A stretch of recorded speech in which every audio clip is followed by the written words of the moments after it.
Hello friends, welcome to my YouTube channel. My name is Harjeet Kaur. हम कर रहे हैं लूसन जी के और उसमें हमारा केमिस्ट्री चल रहा है और आज हम शुरू करेंगे कार्बन एंड इट्स कंपाउंड से। सबसे पहले बात आती है कार्बन क्या होता है। कार्बन एक नॉन मैटर है, इसका एटॉमिक नंबर है 6 और मास नंबर है 12। अब बात आती है कि what is atomic number and what is mass number. Atomic number होता है किसी भी एटम के अंदर जो नंबर ऑफ प्रोटॉन्स होते हैं वो उसका एटॉमिक नंबर बनाते हैं, और जो number of protons and neutrons दोनों मिलकर बनाते हैं उसका मास नंबर। अब इसको रिप्रेजेंट कैसे करते हैं, यहाँ पे दिखाया हुआ है। पहले तो लिखते हैं हम किसी भी एटम का सिंबल लिखते हैं, किसी भी एलिमेंट का सिंबल लिखते हैं, उसके बाद उसके नीचे वाली साइड हम एटॉमिक नंबर शो करते हैं और उसके ऊपर वाली साइड शो करते हैं उसका मास नंबर। तो ये क्या है, सिंबल आ गया। सिंबल के जो नीचे नंबर है ये एटॉमिक नंबर है और जो ऊपर वाला नंबर है ये इसका मास नंबर है। पीरियोडिक टेबल में ये ग्रुप 14 में आता है और ग्रुप 4A में आता है।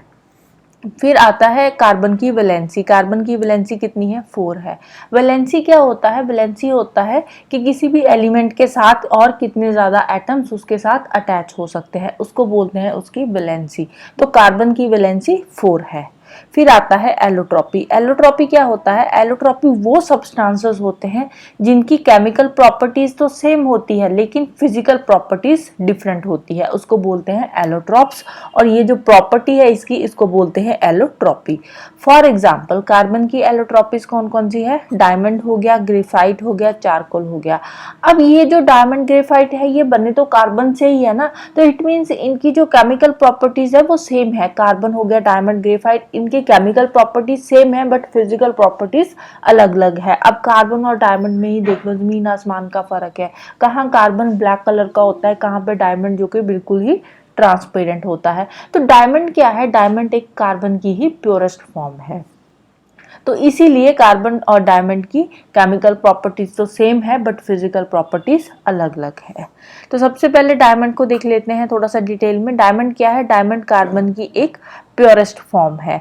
डायमंड एक हार्डेस्ट नेचुरल नोन सब्सटेंस है, मतलब कि जो डायमंड है वो बहुत ही रेयरेस्ट सब्सटेंस है, वो इतना ज़्यादा नहीं मिलता जैसे कि कार्बन है। कार्बन तो बहुत ज़्यादा होता है ना, बट जो डायमंड है ये रेयरेस्ट सब्सटेंस है, ये इतना ज़्यादा नहीं पाया जाता नेचर में। तो जो डायमंड होता है ये ट्रांसपेरेंट होता है और इसकी जो स्पेसिफिक ग्रेविटी है वो है 3.52। स्पेसिफिक ग्रेविटी क्या होती है, स्पेसिफिक ग्रेविटी होती है ratio between the substance and original substance. जिस सब्सटेंस से बना है उसकी रेशियो और जो सब्सटेंस है उसकी रेशियो, उन दोनों की जो रेशियो है उसको बोलते हैं स्पेसिफिक ग्रेविटी। डायमंड के केस में किसकी आ जाएगी रेशियो, कार्बन की और डायमंड की, तो वो क्या बन जाएगी इसकी स्पेसिफिक ग्रेविटी। स्पेसिफिक ग्रेविटी है 3.52।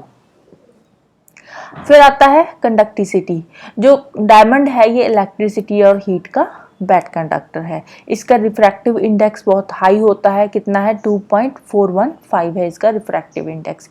रिफ्रैक्टिव इंडेक्स क्या होता है कि जब किसी भी सब्सटेंस में से बीम ऑफ लाइट पास करती है तो पास करने के बाद वो थोड़ी सी बेंड हो जाती है, और वो कितनी बेंड होती है वो डिपेंड करता है उस सब्सटेंस के रिफ्रैक्टिव इंडेक्स पे। जो डायमंड है ये केमिकली इनर्ट है। केमिकली इनर्ट का मतलब कि ये किसी के भी साथ रिएक्ट नहीं करता, बट जैसे ही हम इसको हीट करते हैं अबव 1500 डिग्री सेल्सियस तो ये ग्रेफाइट में ट्रांसफर हो जाता है। और जो डायमंड है ये टेट्राहेड्रल क्रिस्टल्स बनाता है, और ये जो डायमंड है ये कार्बन की ही एक हाइब्रिडाइजेशन है और ये आता है sp3 एटम्स में ये जो sp3 में इसकी कॉन्फ़िगरेशन आती है। इसका मेल्टिंग पॉइंट और डेंसिटी जो है दोनों ही ज़्यादा है। जो ब्लैक डायमंड्स है इसको बोलते हैं कार्बोनेडो। तो इसमें क्या होते हैं, ब्लैक डायमंड में ग्रेफाइट के कुछ ट्रेसेस होते हैं, मतलब कि जो ब्लैक डायमंड है वो इतनी प्योरेस्ट फॉर्म नहीं होती। ब्लैक डायमंड में ग्रेफाइट के थोड़े बहुत ट्रेसेस पाए जाते हैं और ब्लैक डायमंड को बोलते हैं कार्बोनेटो। फिर आता है ग्रेफाइट।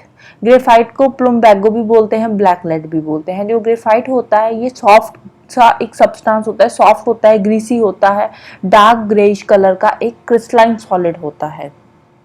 और जो ग्रेफाइट है ये हीट और इलेक्ट्रिसिटी का गुड कंडक्टर है। इसकी जो स्पेसिफिक ग्रेविटी है वो है 2.3, और ये कार्बन की एक हाइब्रिडाइजेशन है ग्रेफाइट भी, और ये sp2 2 में आता है और इसका जो स्ट्रक्चर है वो हेक्सागोनल लेयर स्ट्रक्चर है, मतलब कि हेक्सागोनल लेयर्स बनाता है ये।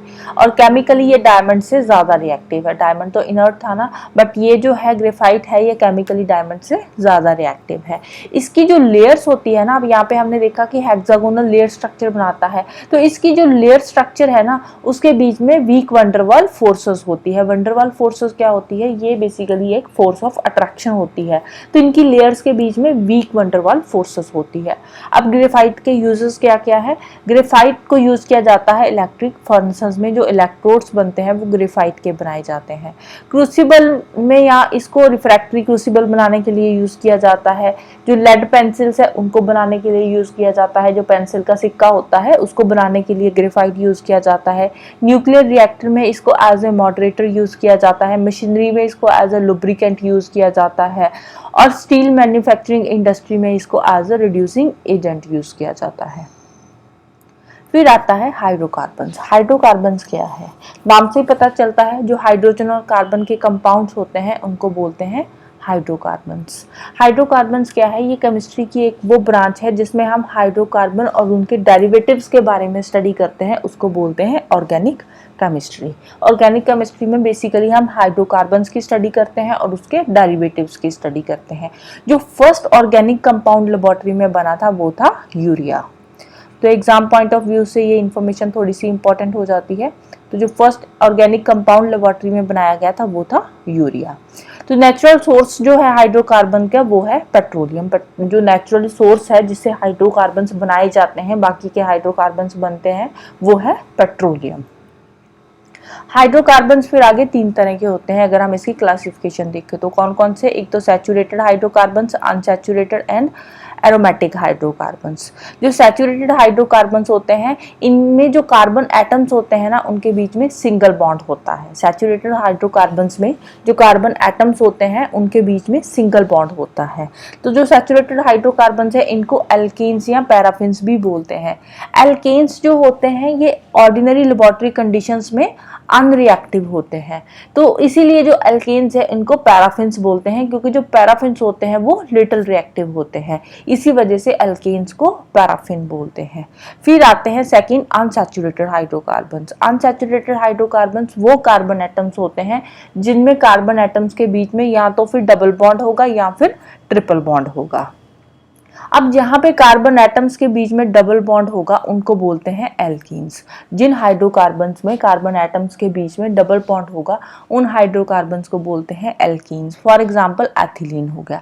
एथिलीन को यूज किया जाता है फ्रूट्स की नेचुरल राइपनिंग के लिए।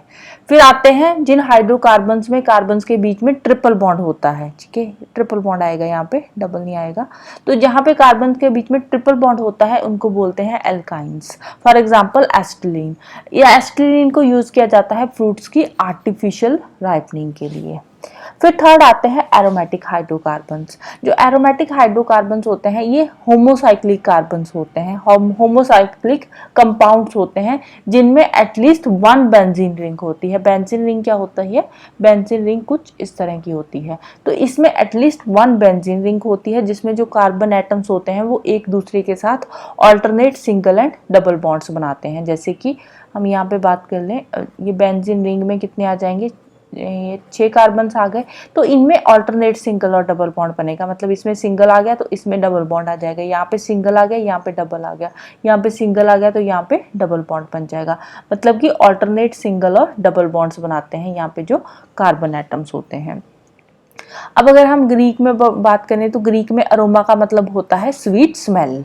तो इसीलिए जो इसकी क्लासिफिकेशन में जितने भी कंपाउंड्स आते हैं, एरोमेटिक हाइड्रोकार्बन्स की क्लासिफिकेशन में जितने भी कंपाउंड्स आते हैं उन सब की प्लेजेंट स्मेल होती है, बहुत ही अच्छी सी खुशबू होती है, इसीलिए इनको एरोमेटिक कंपाउंड्स भी बोला जाता है। फॉर एग्जाम्पल बेंजीन हो गया, नैप्थलीन हो गया, एंथ्रासीन हो गया।